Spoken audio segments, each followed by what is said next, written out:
Bueno, lo que vamos a estudiar hoy es algo especial, es un libro inédito, todavía no salió, ¿eh? Está recién en la corrección del rabino Yosef Vitón, mi rab. Tengo dos rabanín grandes, Rab Yosef Vitón, con quien es de Argentina, y Rab Lev Tov acá en Israel. El rab escribió un libro fantástico, lo habrán escuchado alguna vez, de los 6 días de la creación. ¿Está bien? Sí, Ese libro está en inglés ya, pero no está traducido al español. Va a salir al español. Yo tengo lo que les voy a mostrar ahora, que vamos a leer, es parte de su libro. ¿Está bien? Van a ver qué impresionante. Y aquí viene el hidush de la clase. La clase viene a ser un paralelo entre los 6 días de la creación y un perek de Teilim. Adivinen qué perek. Bueno, y la hojita. Adivinen cómo se llama el perek ese de Teilim. Barjí Nafshi. ¿Escucharon alguna vez el perek de Barjí Nafshi, que los sefaradim acostumbran a decirlo todos los Rosh Hodesh, todos los primeros de mes? Es el Teilim 104. ¿De qué habla? ¿Qué tiene que ver el Teilim 104 con la creación del mundo? Vamos a leer y ustedes me van a ver si ven un paralelo. O sea, miren qué profundo, ¿eh? El Rab Vitón dice que en el capítulo de Teilim 104, no lo dice los Jajamim, me vienen a explicar un montón de cosas que están ocultas en el primer capítulo de la Torah. ¿No hay mejor interpretación que de la Torah? Hay mucho ruido, no se puede... ¿Se puede cerrar ahí? ¿Se puede cerrar un poquito? Todo. Sí, sí. Acuérdense, no hay mejor interpretación de la Torah que el mismo Tanaj. O sea, si yo quiero una interpretación perfecta para la Torah, si el pasuk de Teilim me explica el pasuk de la Torah, es la mejor. Porque cuando David Amelech escribe Teilim, ¿está bien? Él está escribiendo esto en Ruach HaKodesh. En Ruach HaKodesh no hay posibilidad de equivocación. ¿Entienden? Si yo te doy una interpretación mía, ¿yo me puedo equivocar? Claro. ¿Sí? Yo no soy súper sabio. ¿Y quién te dijo que tengo la verdad? Pero si me lo dice una persona que tiene Ruach HaKodesh, ahí no hay nada que discutir. Ahora no estoy hablando de alajá, porque la alajá, la jurisprudencia, tiene su parte legal de cómo se maneja la alajá. Yo no puedo decir, tuve Ruach HaKodesh y les digo que la alajá es así. Eso está prohibido. La alajá ya fue dada y no queda nada. Y según cómo... La alajá tiene su proceso de cómo se saca. Pero el Tanaj, que es la Biblia, ¿cómo la interpretamos? La interpretamos a través de... siempre, con Jojma, Mefarshim, comentaristas, pero si tengo un pasuk es mejor, ¿no? ¿Entendieron la idea? Leo el pasuk de Barjí Nafshi. Tienen en el... Esperen, donde dice 104, ¿ven 104? Leo el Mizmor tiene palabras difíciles, pero, bueno. Bendice, oh alma mía, al Eterno, el Eterno Dios mío. Te has engrandecido mucho, de majestad y esplendor te has vestido. O sea, ¿está claro que es una bendición a Dios? Sí. Bendice alma mía. ¿A quién quiere bendecir David Amelech?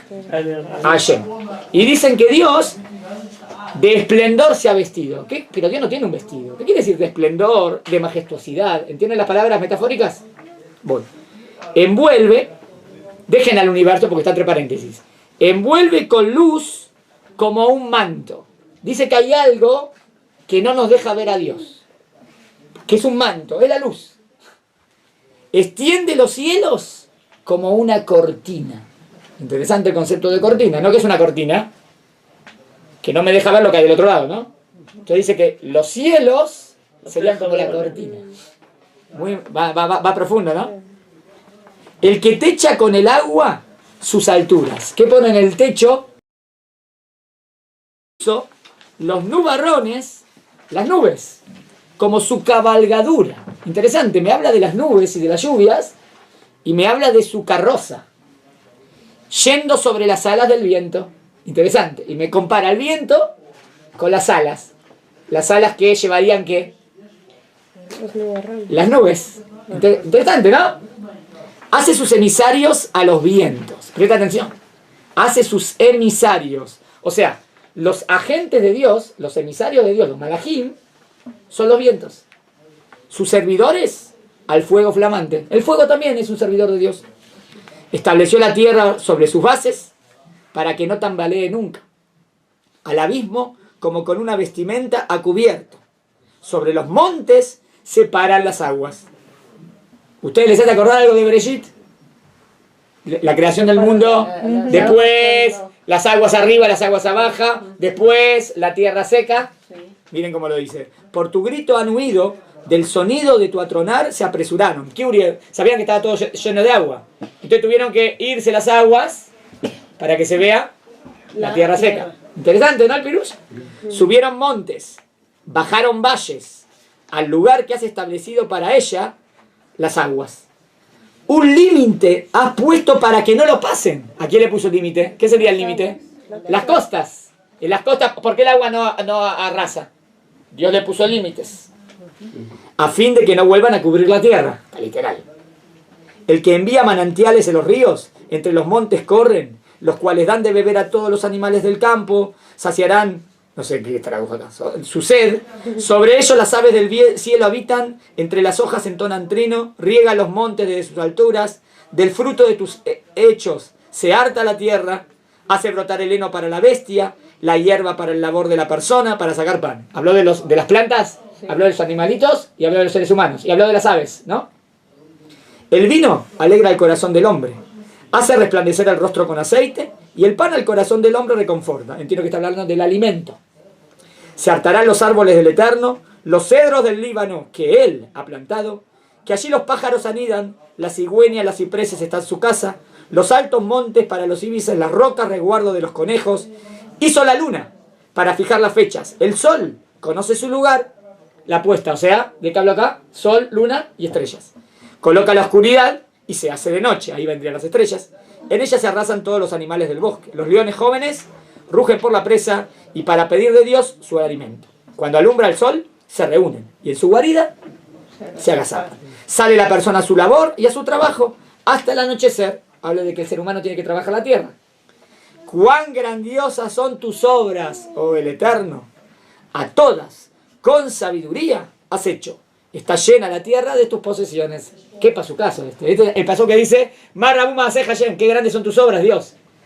Y todo está lleno, tradujo muy bien, que bodeja como tus posesiones. O sea que Dios es el dueño de todo. Este gran mar y amplio, allí hay reptiles incontables. Si te acordás del shibur de los dinosaurios. Reptiles, animales pequeños junto con grandes. Allí los barcos navegan. ¿Qué nos faltaba? Los peces, ¿no? El gran cetáceo, a veces traducen a la ballena, como el leviatán, ¿no? Que ha formado para recrearse en él. Todos a ti esperan para que les dé su alimento en su tiempo. Les darás para que recolecten. Abrirás tu mano y se hartarán de tu bien. Ocultarás tu rostro y se turbarán. Recogerás su espíritu, perecerán. Y a su polvo volverán. Enviarás tu espíritu y se crearán. Me hace un poco a creer a Tejiat Ametim también, ¿no? La resurrección de los muertos, ¿no? Dijo, si no está el espíritu de Dios, como que se mueren. Y si Él los revive, sea la gloria del Eterno para siempre. Todavía no sigue un poquito más, pero me parece que es un perek, ¿están de acuerdo que es para profundizar? Es para hacer un shibur de Teilim, comparándolo con lo que dice la Torah. ¿Está bien hasta acá? Hasta acá solamente leí el capítulo. ¿Qué temas de la creación encontramos en el capítulo? La creación. Toda la creación. A ver, primer día, los cielos y la tierra, ¿está bien? Y la luz. ¿Se acuerdan? Y dijo que sea la luz. ¿Está toda la luz en el primer día? Sí. Segundo día, aguas abajo y aguas arriba. ¿Qué serían las aguas de abajo? ¿Las de arriba? Las nubes. Aparentemente las nubes. ¿Qué son las aguas que hay arriba? Yo no veo otras aguas. ¿Ven otras aguas arriba? Las nubes. El tercer día, las aguas se van de un lado para que quede la tierra seca. Y que aparezcan las plantas y los vegetales. ¿Aparece aquí? El cuarto día, el sol, la luna y las estrellas. ¿Aparece? También. El quinto día, las aves y los peces. ¿Aparecen?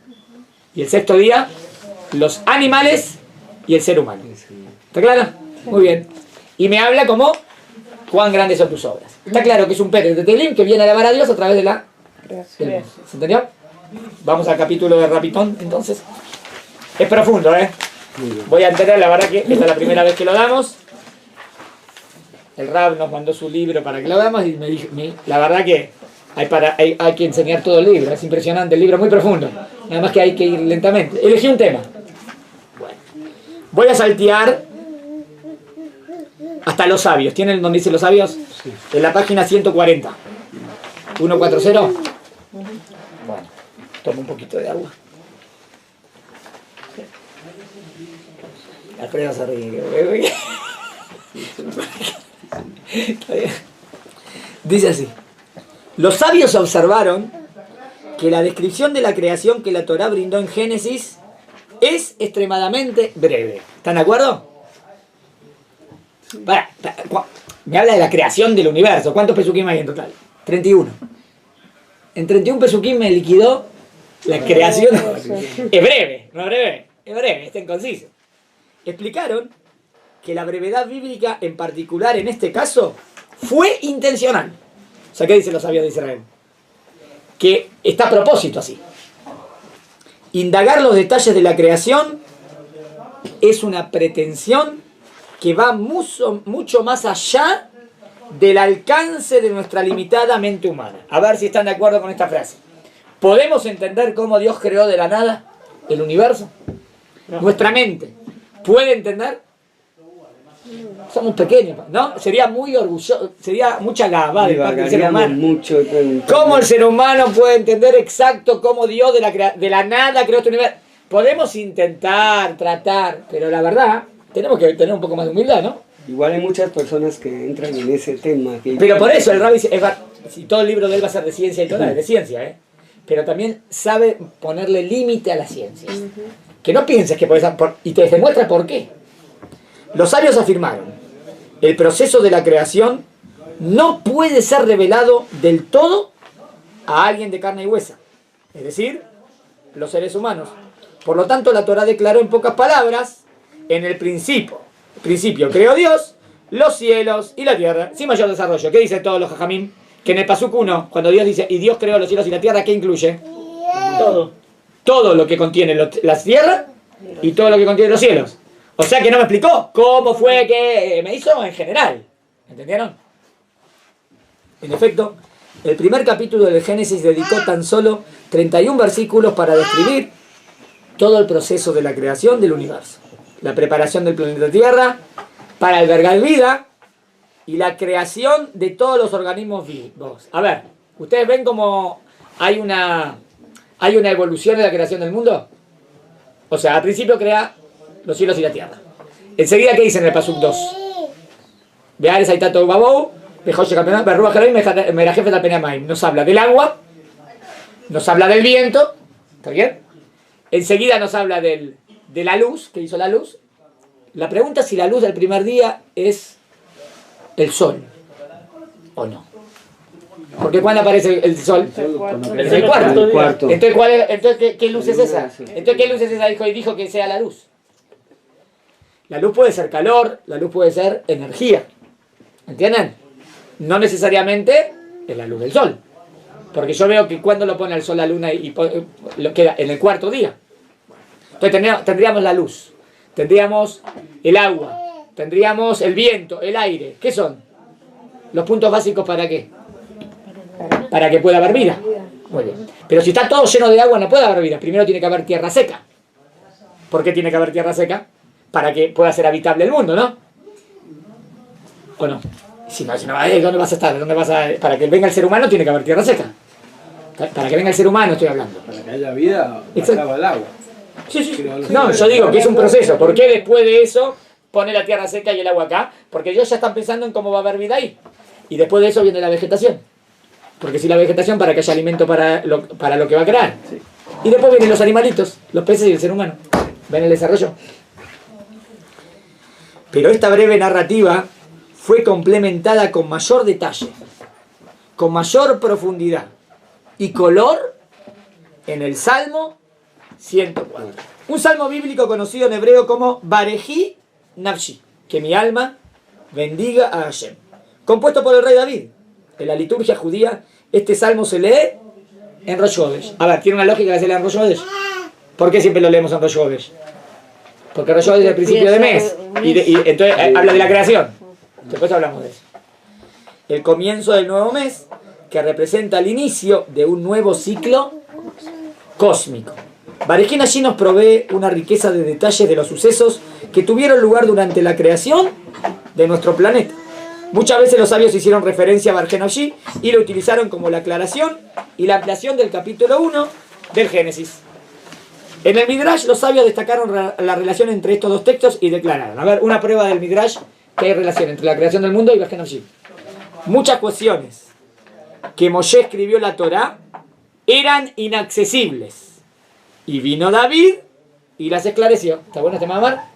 Mahamar de la Jajamim, de la Gemara. Muchas cuestiones que Moshe escribió la Torá eran inaccesibles. Vino David y me las explicó. ¿A qué se refiere? David, ¿qué libro de David? Teilim. O sea, que se refiere que entonces ¿qué dicen los Jajamim? Que en Teilim podés encontrar un montón de temas de la Torá. Nosotros utilizamos muchas veces el Teilim para explicar cosas de Parashat Shavua. Temas de las cosas que pasaron en el desierto. David Amélez lo explica en Teilim.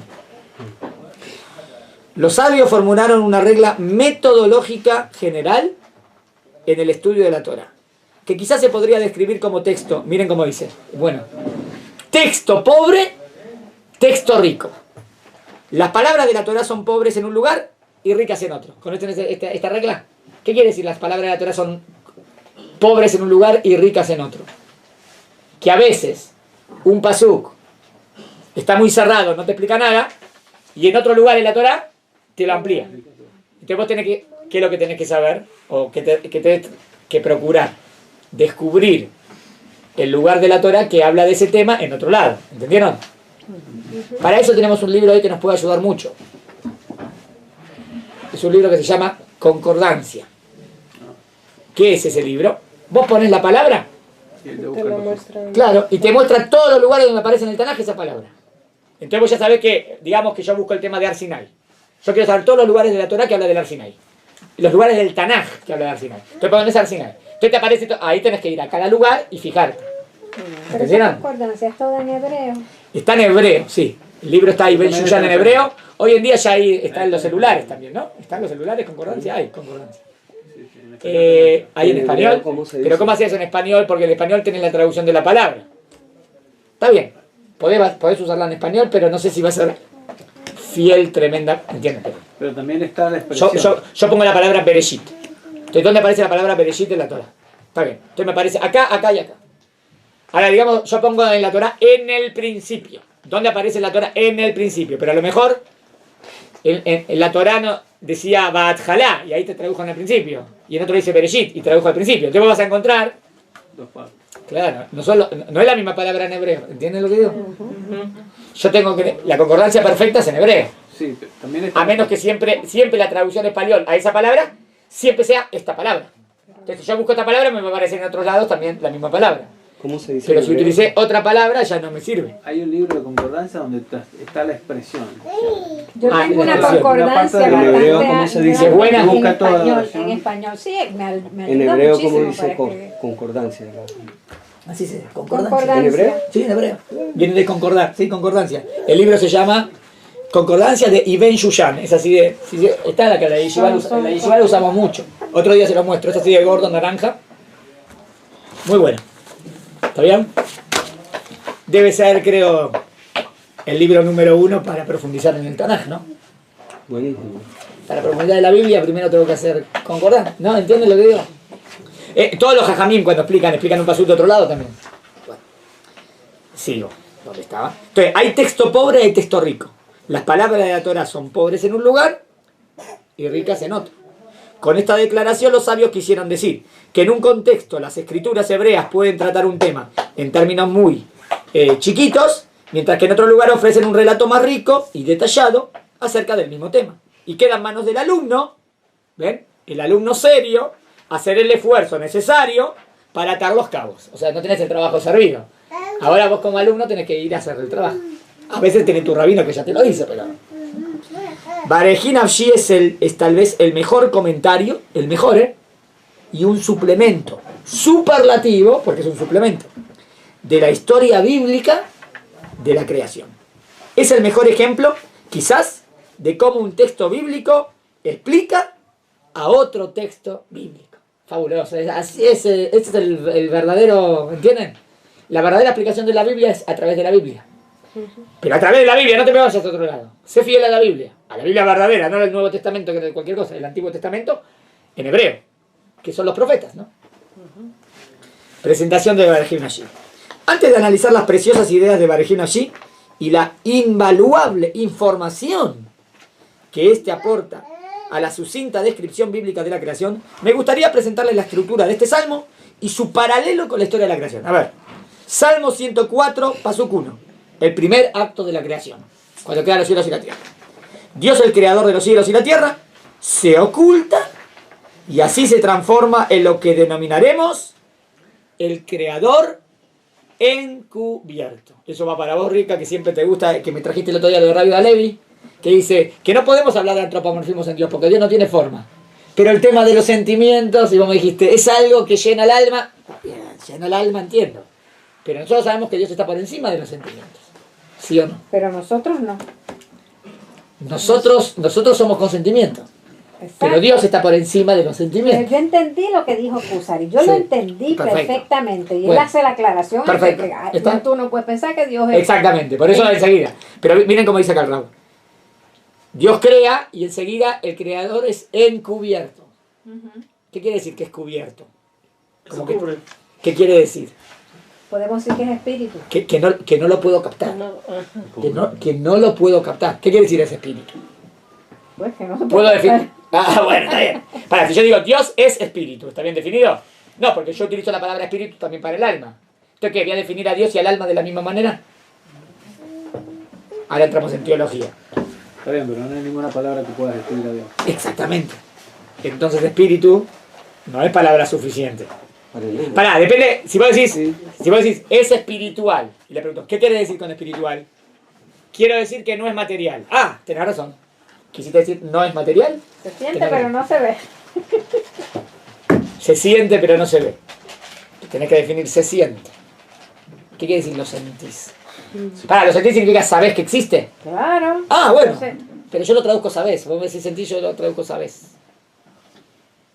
¿Qué sentís? Sentís en algo que vos tenés claro. ahora mismo usted nos acaba de dar un ejemplo de cuando hubo el terremoto, que iban a matar a los... Sí. Yo estoy segura que todo el mundo sintió que Dios estaba con ellos allí. Muy bien. ¿Pero qué significa que sintió que Dios estaba Bueno, con ellos? yo no sé. No, traducilo. ¿Qué diga que Dios estaba con ellos? ¿Que Dios los protegió? Claro. En otras palabras, viste la protección, es sinónimo de que Dios nos ayudó. Es la forma de Ah, bueno, nosotros como es seres lo que humanos sí. podemos explicarle. Exactamente. Pero yo siempre voy a nada más que pensar correctamente, ¿no? Pero pensar correctamente, ¿cómo tenemos que pensar? Que no puedo definir a Dios con ninguna palabra. Porque toda palabra que utilice no alcanza y lo limita a Dios, no es Dios. ¿Entienden? Podemos Pero, como yo no puedo decir, describir lo que Dios él es hace, espíritu. pero no lo que él es. ¿Eh? Exactamente. Describir con palabras lo Podemos que él describir hace, lo que Dios hace, pero no lo que pero él Dios es. no lo que es. Entonces vos estás segura, Rivka dice, siento que existe. Está bien, es lo mismo. Sé que existe. Yo digo que sé es más que siento. O no sé. Sé es intelectual. Y siento es sentimental. ¿Entendés? El sentimiento es en el sentimiento. Y saber es... Va unido. Una cosa es la mente, otra cosa es el corazón. Cuando yo hablo con él, yo siento que él me oye, yo sé que él me oye, que me complace. Yo Dijiste veo- dos cosas, dijiste yo siento veo que él me oye y sé que él me oye.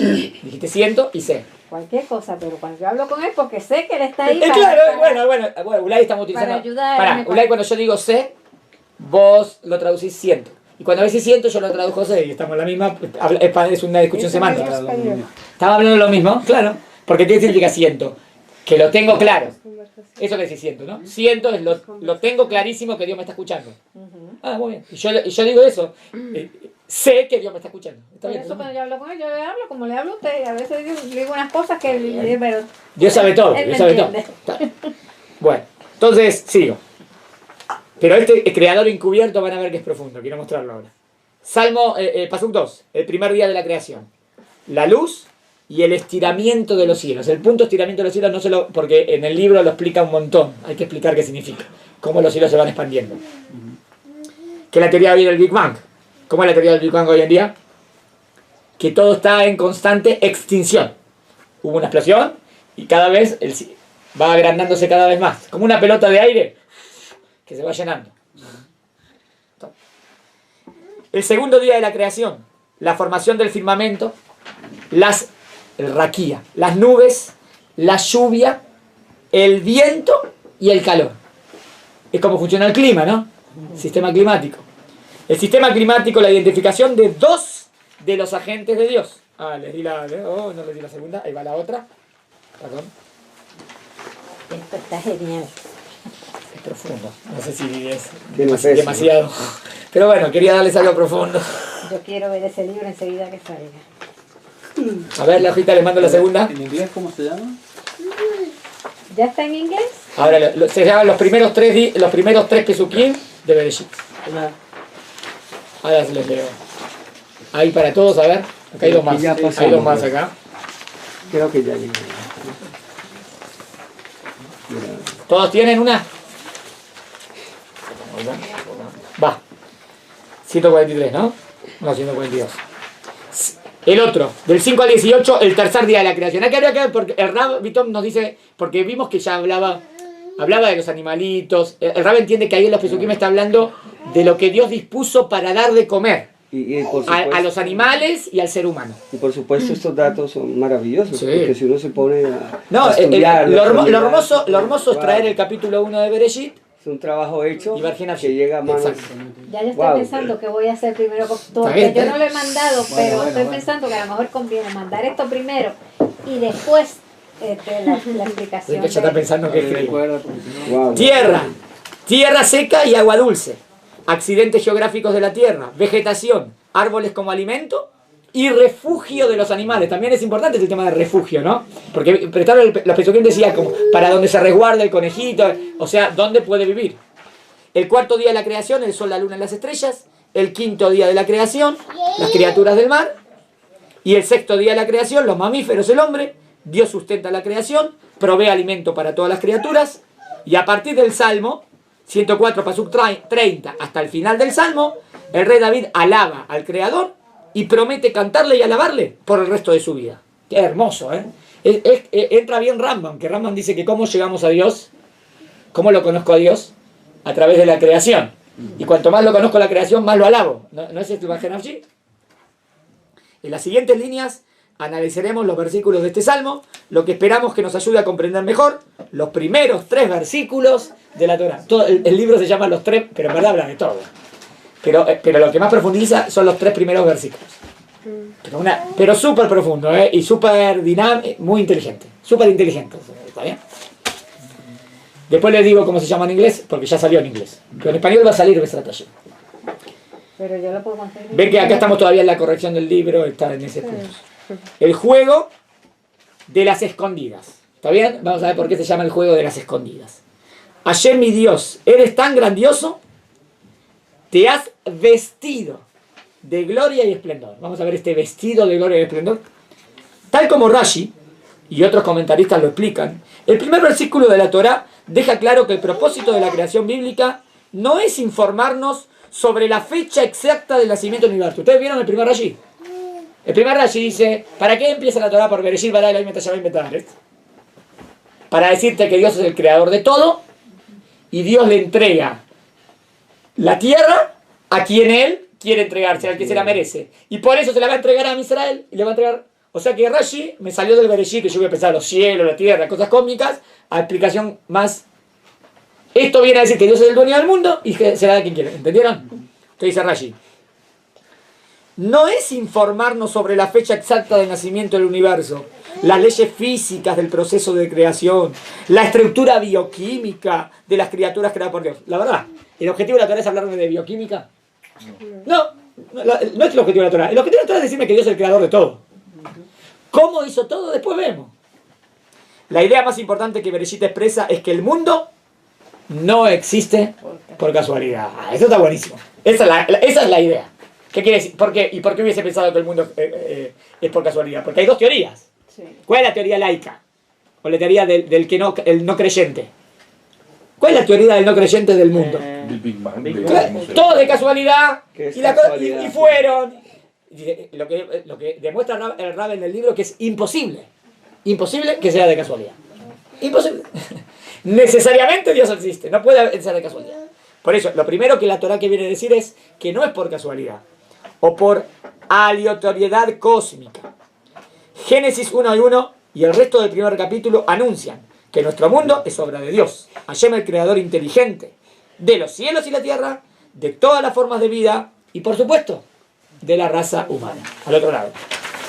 El resto de la información técnica provista dentro de la narrativa de la creación no es el punto principal del otro lado de esta, 143, de este relato. Lo que Dios creó y cuándo lo hizo es solo información secundaria, adicional al plan mayor de la Torá. La razón para divulgar algunos de estos detalles es para permitirnos admirar y alabar a Dios. Dice, vos decís que no, que lo más importante de Bereshit no es explicarme todo en detalle, pero a veces te dice algunos detalles. Bueno, te dice, claro, el objetivo es admirar a Dios y alabarlo, el Creador Supremo. Tal como el rey David se inspiró para hacerlo al descubrir el mundo fascinante que diseñó. La Torá no parece considerar necesario promover la búsqueda de lo que sucedió con precisión en el momento de la creación. Después de todo, y como ya hemos dicho varias veces, aun si contáramos con suficiente información sobre aquellos primeros acontecimientos, lo cual no sucede, tenemos información de cómo empezó el mundo. No tenemos mucha información, inclusive en la ciencia. ¿Qué dicen los científicos hoy en día? Que los primeros minutos de la creación fueron tremendamente, ¿cómo se cree? No tenemos explicación. Inclusive Stephen Hawking, que es la palabra última, ¿no? En cosmología, él te dice, no tengo interpretación, no tengo explicación. Sería imposible para nosotros, los seres humanos, comprender estos hechos que pertenecen a una realidad que es fundamentalmente diferente a la nuestra. ¿Entendió esta frase? Yo puedo entender, a partir de esta realidad, una realidad diferente. ¿Entienden? Yo puedo, a partir de esta realidad, digamos que pongo una persona en una isla, ¿no? En una isla, que nunca vio el nacimiento, nunca vio, y le digo, ¿sabes cómo naces? No, él nunca vio la isla. No, al principio estás dentro de la panza de una mujer grande, está bien, y estás ahí. ¿Qué te diría una persona que nunca vio eso?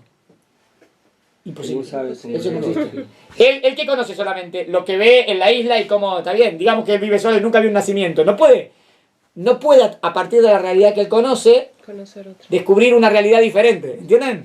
Ese es el error que hacemos cuando queremos entender cómo Dios creó el mundo. Estamos metiéndonos en un tema imposible de entrar. Porque las leyes son diferentes. Por ejemplo, intentar visualizar en tu mente una realidad pre-Génesis, donde la luz aún no había desplazado a la oscuridad. ¿Cómo puedo entenderla aún no desplazó? Barjena allí sigue por este mismo camino. No hace hincapié en enseñarnos los misterios del proceso creativo. Alaba en forma poética la sabiduría y el poder de Dios. ¿Ven? Alabar. Ese es el objetivo nuestro. Alabar a Dios en forma poética. Dijo dos palabras importantísimas. Sabiduría y poder. ¿Cuál es la diferencia? ¿Cómo ves la sabiduría de Dios? Con poder. ¿Cuál? No, pero por eso dijo dos palabras. Yo quiero plantear la diferencia. ¿Cuál es la diferencia entre sabiduría y poder? ¿Cómo ves sabiduría de Dios en la creación? Cuando ves mucha inteligencia. ¿Cómo veo el poder de Dios?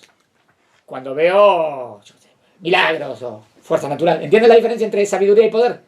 No es lo mismo. Sabiduría tiene que ver con inteligencia. Con esto provoca esto. ¡Wow! ¡Qué inteligente! ¡Justo! Y perfección. Poder, También, claro. Perfección. Perfección va más con sabiduría, no con poder. ¿Están de acuerdo? Sí. Perfección no habla de poder. Poder habla de fuerza. La fuerza. Vos ves la fuerza tremenda. En un terremoto, en un tsunami, vos ves ¡wow! En un trueno, en un relámpago, ves el poder de Dios. ¿Cómo decimos en la verajá? Un rayo, un relámpago. Shekohou Burató. Que su fuerza y su poder llenan el mundo. Porque vos escuchás, te temblás. ¿Está bien?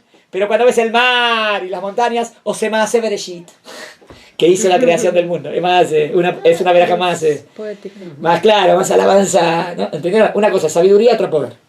¿Siguió? Para crear este mundo. Lo que nos estimula a descubrir no es el proceso de creación en sí, sino a él, al creador. Lo importante es ver a Dios en todo. Es por ello que si bien trata algunos de los detalles, el foco específico de Barjena Afshi es Dios. La primera parte del Barjena Afshi aborda un interrogante muy profundo, una cuestión que confunde al hombre simple de fe monoteísta. Acá eso quería llegar. ¿Cómo es que no vemos físicamente a Dios? Uno querría verlo, pero es imposible verlo. Vos querrías, pero es imposible. al Creador Todopoderoso. El Dios de Israel es omnipresente. ¿Qué es omnipresente? Que está Presente en todos lados, o sea que Él domina O sea, todo. sí. En las palabras del profeta Yeshayahu, su gloria, su presencia llena toda la tierra. Él creó el mundo, Él lo controla, Él lo guía constantemente. Entonces, ¿cómo es posible que no lo veamos en ningún lado? ¿Cuál es la razón de la invisibilidad de Dios? Que Dios es invisible frente a la providencia permanente de Dios sobre la creación. Por un lado, es invisible, y por otro lado, controla todo. Génesis y la Torá, en general, jamás se refirieron directamente a esta cuestión. Acá viene, miren el Hiddush del Rab, Bereshit no habló de esto. Sin embargo, el rey David, mira lo que el Rab Itón entiende que los primeros pesukim de Barjena allí me vienen a contestar esta pregunta. Oh, interesante. A ver. Sin embargo, el rey David dedicó los primeros versículos de su poema para responder por qué no podemos ver a Dios. O más precisamente, ¿qué caminos no visuales debemos elegir para encontrarlo? Yo quiero encontrarlo, pero el camino no es visual, porque no lo puedo ver. Entonces, ¿cómo puedo creer en Él si no lo puedo ver? Tenés otros ojos, ¿no? Además de los ojos estos. ¿Qué otros? Los ojos del entendimiento. Y vemos la Vos dirías los ojos del sentimiento. Y yo diría los ojos del entendimiento. Claro. A través de esos ojos podemos ver a Dios. Exacto. El tema de la discusión es claro desde el mismísimo principio del Salmo. Veamos. Hashem, mi Dios, eres tan grandioso que te has vestido de gloria y esplendor. ¿Cómo entienden vestido? Porque Dios no tiene vestido. Pero tú puedes creer sin fe. ¿Qué entendés por fe? Okay. Si no empiezo por fe. Voy a decir primero. Acá dice así como que si vos ves la creación, crees. Eso es lo que te estoy diciendo el Yo rápido. no la creación, Dios. Voy a decir, yo creo en Dios. ¿Cómo crees? ¿Por fe? Empieza por fe, pero se llena de conocimiento. Hay una primera etapa como que enseguida lo aceptás. Pero cuando indagás más, ves que es clarísimo. ¿Entendés? El conocimiento te lleva a la sabiduría. Exacto. Sabiduría. Yo querría explicarte que fe tiene que ver con conocimiento. ¿Fe? Sí. En otras palabras, dice David Amelech, yo veo la creación y enseguida descubro que Dios existe. ¿Cómo descubriste que Dios existe? Al ver la creación. Porque la creación me habla de Dios. Ese análisis intelectual es lo que hizo Abraham Avinu. Abraham a través de la creación vio a Dios. David Amelech está viendo a Dios. Bueno, David Amelech no viene de cero, Sí, porque pero llamamos. Pero Abraham Avinu de cero. Abraham de cero. Abraham de cero, porque su papá vende ídolos. ¿Está bien? El otro día dijimos Leilui Nishmat Meir Tuvi. Otra cosa linda que quería decir de Meir. Algo que escuché en la Levaya. Que dice que Abraham vino con toda la grandeza que tuvo, con toda la grandeza que tuvo, pero no pudo lograr que su padre deje de hacer vender ídolos. No, hacer idolatría. Y este maestro Meir Tuvi, que nació en Paraná, está bien, ahí nada que ver, su padre vendía ídolos. Su padre vendía, sí, idolitos. Y Meir Tuvi hizo teshuvá y logró que su padre haga teshuvá. Santero, de esos santeros. De santito, claro. Y logró que su padre deje todo y vuelva al judaísmo verdadero. Sí. Wow. O sea, en algo lindo, ¿no? Como, inclusive en eso, wow, fue grande. Está hermoso. Leilun Nishmat. Bueno, ¿qué quiere decir te has vestido de gloria y esplendor? ¿Estoy bien en horario? Ustedes me dicen. 35. Ahí voy. Luego, en los versículos siguientes, el rey David centra su atención en el modus operandi, la manera de operar de Dios. Y nos demuestra que Él crea y se esconde. Acá viene el punto. ¿Por qué no lo puedo ver a Dios? Porque Él crea. Pero lo que yo veo es la creación. Lo que hizo. ¿Entienden? La creación es donde Él se esconde. Por eso el título lo puso jugando a las escondidas. Cuando Él crea, en otras palabras, es la manifestación. Pero detrás de la manifestación está el manifestante, pero Él está atrás de la manifestación. ¿Entienden? Y nos demuestra que Él crea y se esconde. Dios maneja el mundo mientras permanece oculto. Le doy rápido la tercera hoja.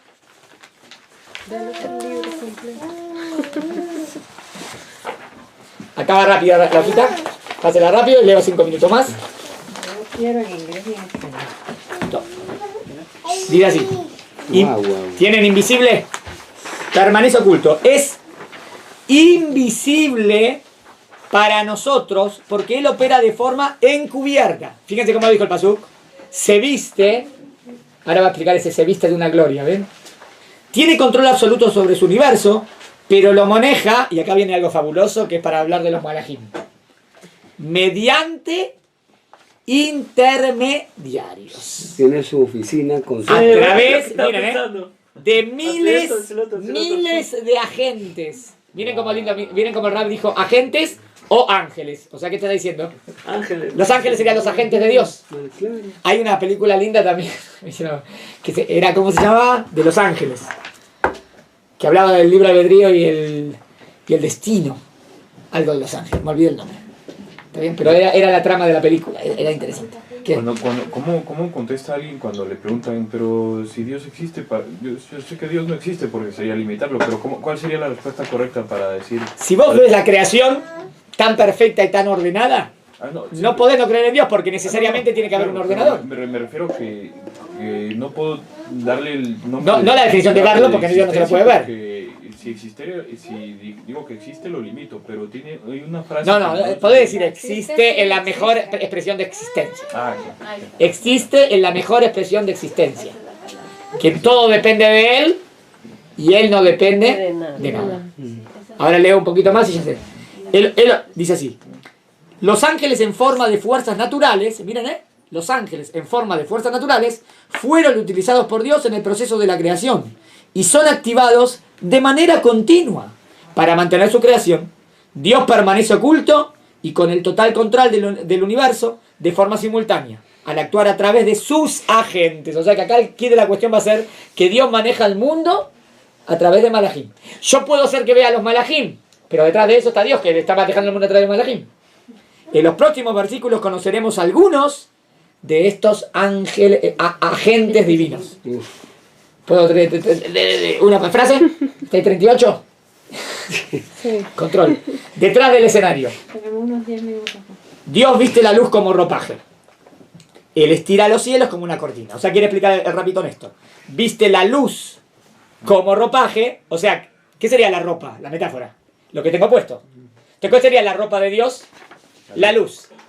Pero la luz no es Dios. No, es el ropaje. ¿Entendieron? Sí. Y estira los cielos como una cortina. Ahora yo quiero ver a Dios. Pero no vas a ver, vas a ver una cortina. ¿Y qué es la cortina? Los cielos. Ahí van. Los elementos de luz, Or, y los cielos, Shamaim, son una alusión obvia a las creaciones principales del primer día. En el primer día aparecen estos conceptos. Más allá de funcionar como ideas centrales poéticas, las analogías entre la luz y el ropaje, y los cielos, y una cortina, fueron interpretadas por los sabios como grandes ideas filosóficas que nos revelan la profundidad de la narrativa de la creación. A ver, este versículo no está aludiendo a las creaciones de Dios, sino a Dios, el Creador, y explica las razones por las cuales no podemos ver físicamente al Creador. ¿Por qué no lo puedo ver? Dios se vuelve invisible ocultándose detrás de un ropaje de luz y un velo compuesto por los cielos. En otras palabras me está diciendo, yo puedo ver los cielos, puedo ver la creación, pero a él no lo puedo ver. Claro. En otras palabras, desde nuestra perspectiva como habitantes de la tierra, de nuestra perspectiva, la luz y los cielos son una pantalla, una cortina que nos esconde la presencia de Dios, pero no una cortina que si yo hago así veo lo que está del otro lado. Es una cortina del intelecto, ¿entienden? Porque mi intelecto no puede llegar nunca a entender lo que es Dios. Si conociésemos a Dios, seríamos Dios. Es imposible. El único que puede conocerse a Él es una frase cabalística muy importante. Ilu yadativ aitiv, dice. Si lo conociese, sería Él. El único que puede conocerse todo lo que es Él es Él. Yo estoy por debajo, entonces nunca puedo conocer lo que es Él. ¿Entienden? Alzamos la vista en búsqueda del Todopoderoso, pero todo lo que vemos es el luminoso sol y los cielos. Nuestra vista no puede atravesar las múltiples pantallas, miren qué lindo como lo dice Raúl, o dimensiones que ocultan la presencia de Dios. El creador del universo permanece oculto, fuera del alcance de nuestra vista física, voluntariamente eclipsado. ¿Qué quiere decir eclipsado? Que no se puede. Por la luz y la gloria que él viste, entre comillas. No se lo puede encontrar con los ojos. Miren a ver si le parece bueno el ejemplo.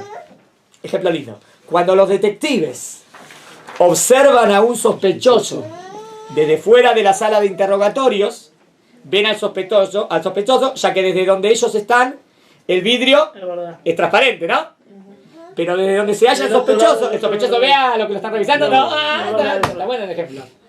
Lo genial de Rapitón que tiene buenos ejemplos. Pero desde donde se halla el sospechoso, ese vidrio es un espejo. Del mismo modo, el rey David explica que Dios nos ve, conoce nuestros actos, nuestros pensamientos e intenciones, pero para nosotros no es posible verlo. Todo lo que vemos es el reflejo de la luz y los cielos. Sería como que estoy viendo el espejo. No veo lo que hay detrás. Máximo veo el reflejo de la creación. ¿Entendieron?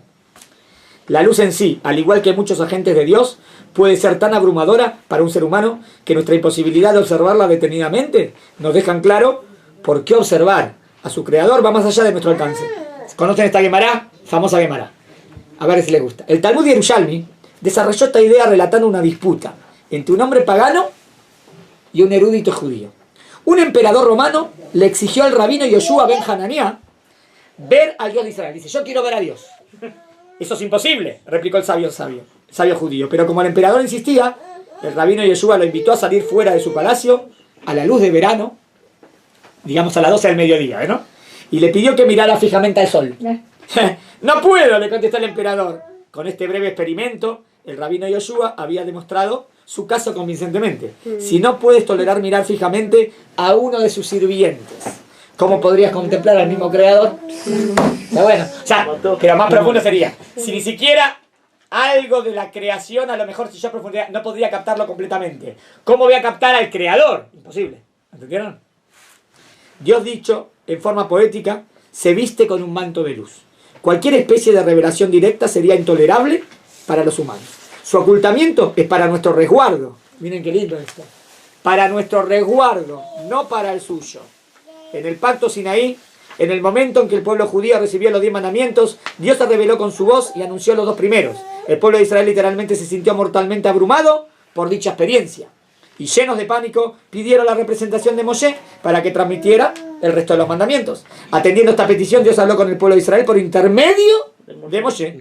Este se transformó en el instrumento humano de Dios, su agente. En ese sentido, Moshe sería un ángel para entregarle la Torah a Israel. De modo similar, como resultado de la creación, Dios creó un sinfín de pantallas, que son sus agentes naturales y que nos ocultan su presencia. Estas pantallas establecen los límites de nuestra visión cuando alzamos la vista en búsqueda del Creador todo.